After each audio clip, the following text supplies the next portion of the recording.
Buongiorno ragazzi, come state? Io mi chiamo Carmen, benvenuti sul mio canale. Per chi non mi conosce, sono una hostess di volo con base a Breslavia. Oggi vi parlerò della sicurezza in aereo e se è possibile circolare in tutta tranquillità di questi tempi. Restate con me. Ti spiego perché viaggiare in aereo è diventato molto più sicuro rispetto a altri mezzi di trasporto. Praticamente per continuare a lavorare le compagnie aeree è stato chiesto di adempiere certe condizioni, tra cui anche la qualità dell'aria. L'aria deve essere rinnovata ogni 3 minuti, deve essere un flusso verticale dell'aria all'interno dell'aereo e poi c'è l'utilizzo dei filtri HEPA. Se voi non sapete cosa sono i filtri HEPA, questi sono di alta tecnologia, sono dei filtri che rimuovono quasi in totalità le particelle di dimensioni di micrometri. Ovviamente un'altra condizione è che i passeggeri devono cambiare la maschera ogni 4 ore, per esempio quando si fanno dei viaggi a lunga tratta. Tutte queste misure sono volte a cercare di eliminare la circolazione di droplets, quindi sono delle microparticelle di saliva che possono contenere il virus all'interno, quindi quella aerea rimane purtroppo tutt'oggi la principale via di trasmissione di agenti patogeni che, come ben vedete, fa abbastanza male. Paradossalmente, viaggiare adesso risulta molto più sicuro anche perché per quello che riguarda i passeggeri sono molto meno, visto che c'è questa paura e soprattutto per quello che riguarda le restrizioni imposte da certi paesi. Dunque se noi ci sediamo in un posto dove sia a destra che a sinistra non ci sono delle persone e soprattutto se ci sediamo in un posto vicino al finestrino ci sono meno possibilità di essere contagiati. Questo è il risultato di uno studio e non è la mia opinione. Comunque potete andare tranquilli in aereo senza che succede qualcosa. Dunque se indossate la maschera non c'è nessun problema. Ma come si mangia in aereo visto che dobbiamo tenere la mascherina per tutta la durata del volo? Praticamente per quello che riguarda il mangiare è un momento particolarmente delicato e tantissime compagnie hanno eliminato letteralmente gli snack nei voli di corta durata, invece garantendo un singolo pasto per i viaggi di lunga durata. Facendo ciò si elimina la possibilità di essere ovviamente contaminati. A mio parere, per quello che riguarda il mangiare è meglio aspettare, visto che magari avete un volo di 3 ore, 4 ore, aspettate un po', aspettate fin quando tutti scendono, vi trovate in un'area in cui non ci sono tantissime persone, soprattutto fuori dal terminale se è possibile, se no una volta che dovete fare un cambio, quindi dovete fare un transito per andare in un altro posto, cercate di essere isolati, così ho fatto anche io, è andata molto bene, nel senso che sono sana e salva. Le linee guida della IATA, International Air Transport Association, è l'organizzazione internazionale che coordina l'attività del trasporto aereo, dicono che ogni compagnia aerea dovrebbe valutare il distanziamento dei passeggeri, ma non è obbligatorio. È lo stesso approccio adottato dalla ICAO, l'Agenzia delle Nazioni Unite che si occupa della navigazione aerea. Peraltro, i posti nelle cabine degli aerei sono pochi distanziati e hanno dimensioni contenute e soprattutto nelle classi economica un sedile vuoto tra 2 passeggeri non porta un distanziamento di almeno 1 metro e questo non è possibile. Prima ancora che a bordo, il viaggio inizia in aeroporto dove bisogna arrivare in tempo a causa di questa emergenza. Se ti è piaciuto questo, schiaccia il bottone iscriviti così non ti perdi nessuna informazione.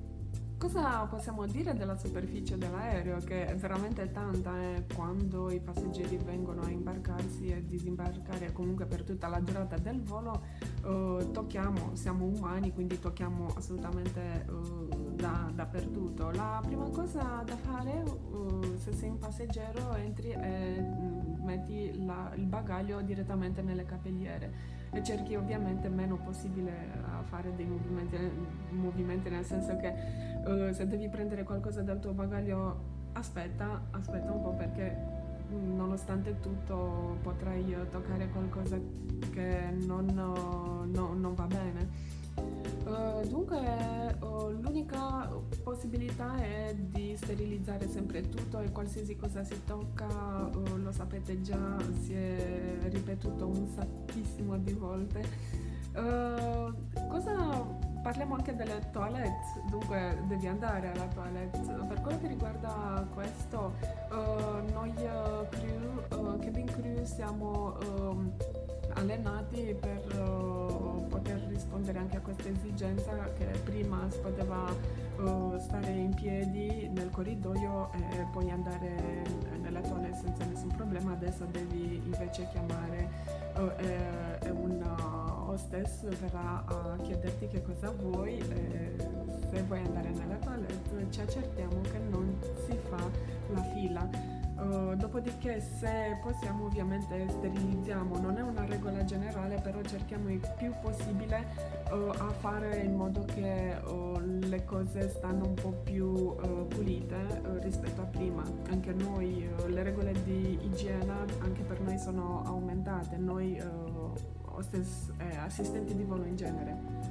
Degli accessori obbligatori per noi assistenti di volo sono la mascherina e i guanti, la mascherina per esempio la dobbiamo cambiare ogni 4 ore, anche prima, quindi abbiamo tantissime mascherine nella nostra borsa, perché comunque, come ben sapete, l'umidità presente nella mascherina fa sì che questa diventa inefficiente. Per quello che riguarda i guanti, ogni volta che dobbiamo fare il servizio bar, quindi li cambiamo e stiamo molto molto attenti a non entrare in contatto con i passeggeri. Per esempio, i pagamenti si fanno soltanto via card, quindi i pagamenti si fanno solo con i card che prendiamo anche quelli che richiedono il PIN. Penso che per gli affari si viaggerà molto meno in futuro, vista la rivoluzione in campo tecnologico che ha portato l'apparizione del concetto dello smart working, quindi lavorare da casa. Quest'anno, che finalmente sta per andarsene, sarà ricordato come uno orribile per il trasporto aereo.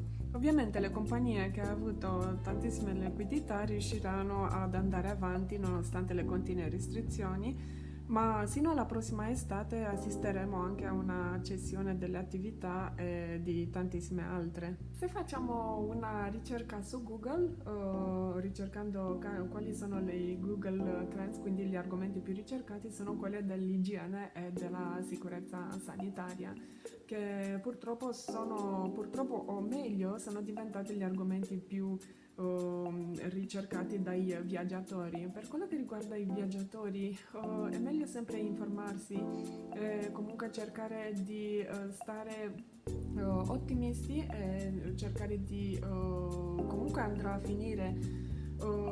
Ci sarà comunque una ripresa generale, non sarà come prima, però l'entusiasmo di poter andare a trovare i tuoi genitori, a trovare i tuoi amici e tanto altro farà sì che ci sarà un boom e si potrà ritornare a ritmi un po' più normali, come prima. Quindi io dico di rimanere ottimisti, nonostante tutto. Adesso stiamo vivendo dei tempi un po' bui per quello che riguarda i viaggi e il turismo in generale.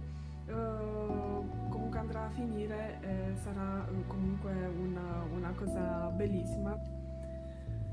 Quindi, come conclusione, viaggiare in aereo è molto più sicuro di altri mezzi di trasporto, anche perché per quello che riguarda i filtri HEPA, questi sono dei filtri utilizzati anche nelle sale operatorie, quindi sono più sicuri che mai. E per quello che riguarda il trasporto o in altri paesi è sempre meglio informarsi quando state per partire, non con una settimana prima, però con un giorno prima, perché nel paese di destinazione potrete trovare delle sorprese. È successo praticamente a me quando sono partita per la Romania, diciamo 11 giorni fa.